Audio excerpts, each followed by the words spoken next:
we had taken was the adoption of service rules for officials of the Meghalaya Drugs Control Wing.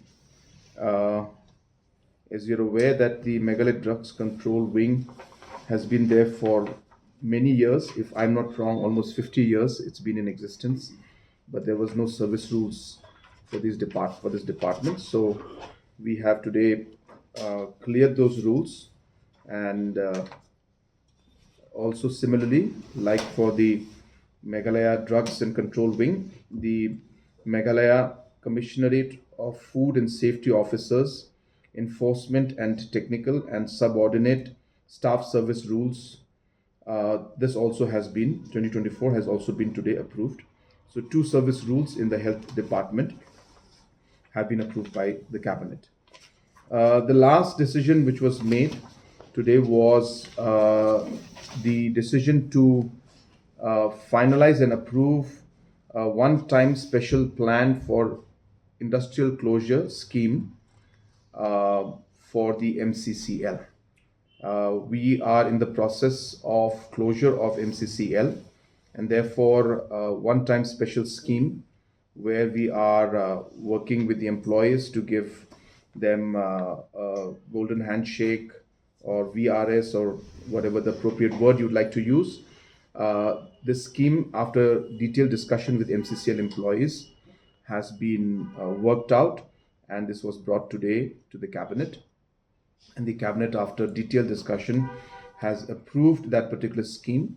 And now we will finally, the MCCL will propose the scheme and discuss with the employees association and others, and sign on the necessary papers so that it can be frozen. And then once that is done, the closure will be approved, and then the process of closure, which requires a lot of details. As you're aware, it's a public limited company, and therefore the procedures require different processes to be followed.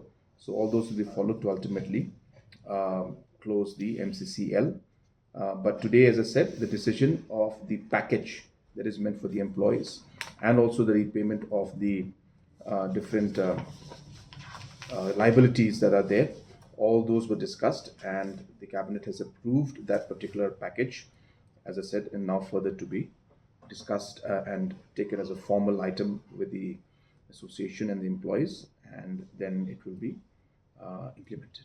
So those were the decisions taken by the cabinet today. Member judicial of the members of the Meghalaya Human Rights Commission was over.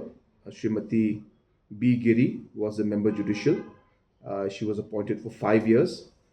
She is 61 as of 67 in terms of age, and as the rules allow her to continue till 70, we had decided that we will reappoint her as the member judicial, and so the decision was made that Srimati B. Giri will continue as a member and reappointed as a member judicial in the Meghalaya Human Rights Commission.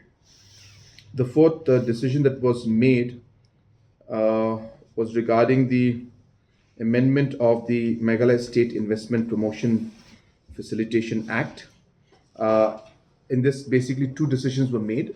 The first decision was that earlier the Invest Meghalaya Agency is an agency which is headed by the Chief Minister, and hence we had made some rules that would allow the Chief Minister headed committee of the IMA to approve projects and special subsidies beyond 100 crores worth of investment, a special subsidy to be given in terms of additional funds to be given, to be approved at the Chief Minister level, who heads the committee. But we are amending the rules to ensure that not just the committee approves it, which is headed by Chief Minister, but once it is approved, that amendment should come to the cabinet for approval. So it's a small thing, but it's an important thing because it's a large investment and the cabinet must approve it. So we have changed the rules to ensure that these large projects approvals are brought to cabinet for final approval. Second amendment which was made was that the Invest Meghalaya Agency is also an agency that is clearing all the projects that are there, which includes providing land if necessary. And there are different agencies which provide land. So in some cases, tourism MTDC provides, in some cases, industries or MIDC provides, in some cases, urban affairs provides. So the IMA did not have the provision to buy land and to provide land in case of investments. So we have just tweaked the provisions to allow IMA to also buy land as per the necessity of the investments and the projects that are there. In case there are other departments or other agencies which do not fall into that particular category and we need to provide land. So IMA also will now be an agency which will be able to buy land and be able to provide to the investors. Fifth decision was the Governor's Civil Defense Medal. As you're aware that we have got the Chief Minister's medal, the Governor's medal in terms of our Meghalaya police, but in the civil defense there was no recognition for the uniformed personnels to get any kind of recognition and any award. So we have decided to constitute a Governor's Civil Defense Medal for the Home Guards and Civil Defense Department. The sixth decision was that the 5 colleges that are there, which is namely Sora College, William Nagar Government College, Bakmara College, and Mauplang and Mahendraganj College. We have decided, the government has decided, that we will be establishing a science stream in these colleges. And so therefore a decision was made to that extent, because the NEP requires multidisciplinary subjects to be given, and therefore we have felt that the best way to begin this would be to ensure that the government colleges would have multi-streams. So the science and commerce, as per the requirements, will be started in these different colleges. The details are there in this, but I think it will take some time to go in.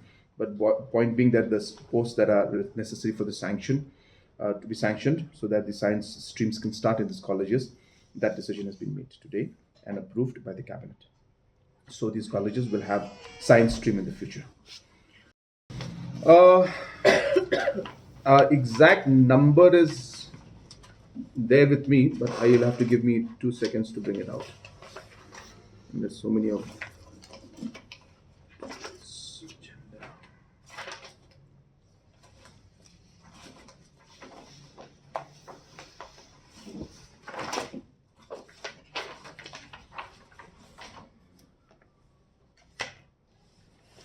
you can cut this part out.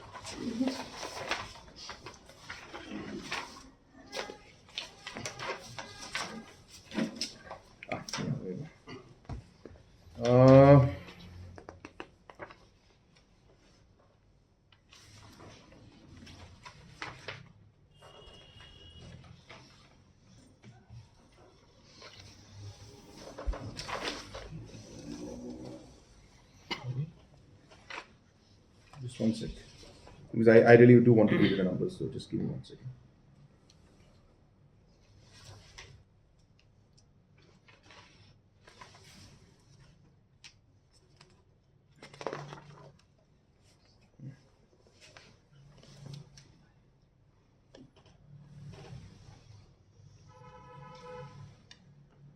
I can't believe it is not there.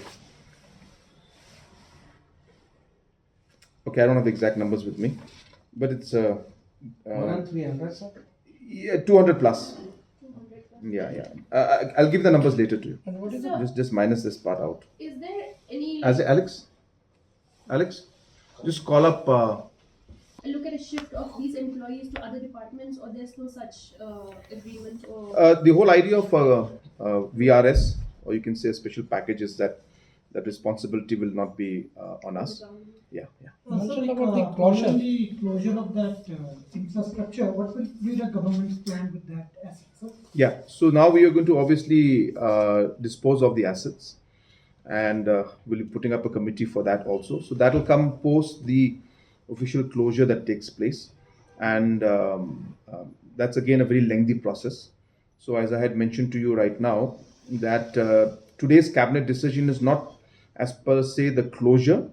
The decision is to approve the scheme which is meant for the employees, which will now initiate the process of closure, which will include obviously the VRS signature and signing with the employees, and also the process of disposing of the assets, and also reusing the assets and different kind of land or area which may be of use to the government. So that aspect will start once the closure process starts. So, sir, can we say that whatever the number MCCL has its employees, they will have to mandatorily go for VRS? So just to share with you, it's not that this decision is made today.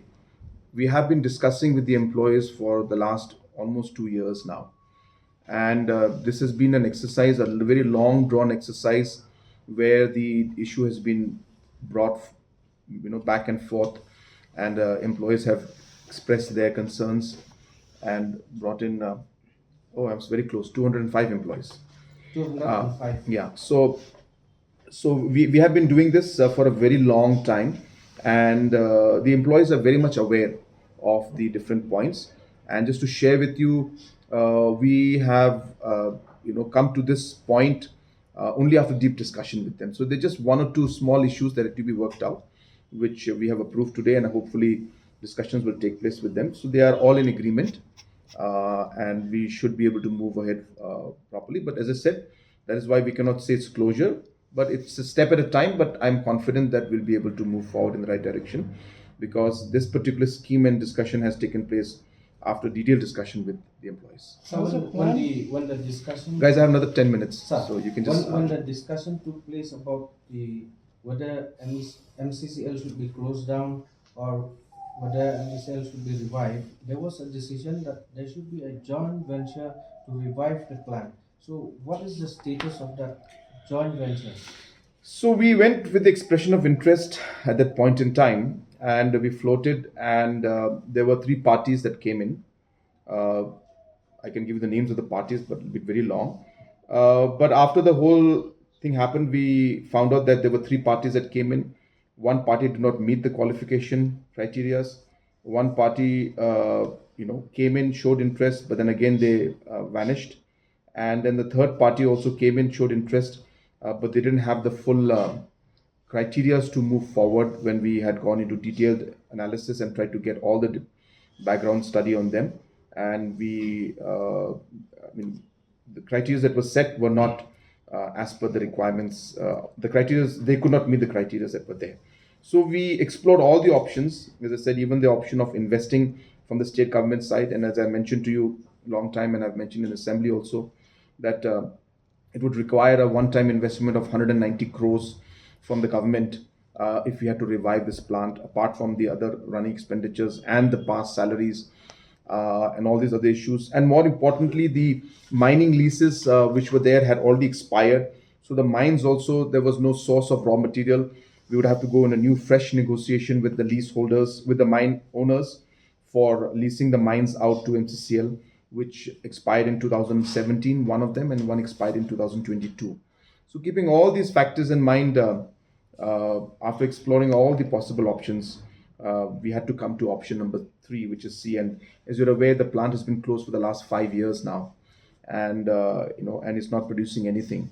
So therefore, it's a very, very difficult position, and therefore, though tough, and it's not something that we,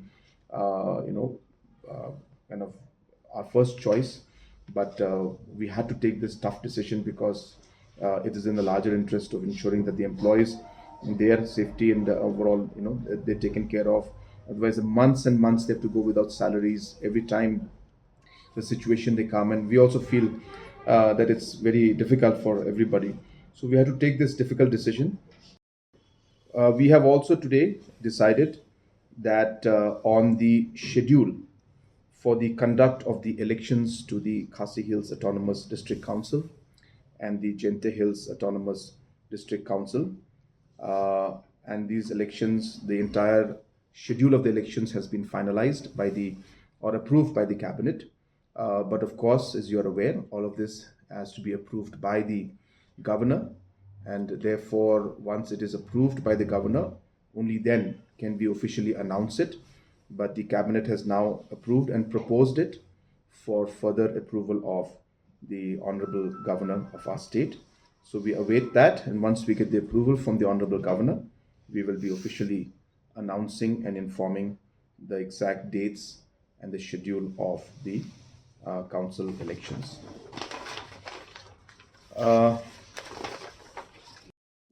Meghalaya Street Vendors Protection of Livelihood and Regulation Street Vending Rules 2022. In this, basically, the vending committee that was set up till the point in time that the elections would take place, as per the rules that was set by the urban department, was valid for 1 year, and hence, therefore, we had to extend it so that elections can take place. So hence, the amendment that has been proposed is to allow this particular committee that is there to continue till the elections are held. So therefore, earlier it was valid for only 1 year, but now we are, since the elections of the street vendors to the town vending committee, it could not be held as the surveys for the street vendors has just been completed. Hence, the amendment to Rule 5, Sub Rule 3 is proposed to be amended, where the amendment, as mentioned, will be that they will allow the committee. The duration of the town vending committee constituted under Rule 1 shall be till such time as the election of the street vendors to the town vending committee is completed on the basis of the survey undertaken. So this was a second decision, an amendment basically in the rules that was made. Very long cabinet meeting. There were total of 11 agendas that were discussed and decisions were made. The first decision was regarding the operation and maintenance policy and manual for the rural water supply system under the JJM in the state of Meghalaya. As you are aware that under the central scheme of JJM, thousands of crores worth of infrastructure has been set up in different parts of the state, and it is important that in the long run this has to be maintained properly, and hence as a requirement from Government of India, it was mandated that every state must come out with an operation and maintenance policy and manual for the rural water supply scheme under JJM. So we have prepared that, and under this there will be 2-3 different sections where the water supply and the overall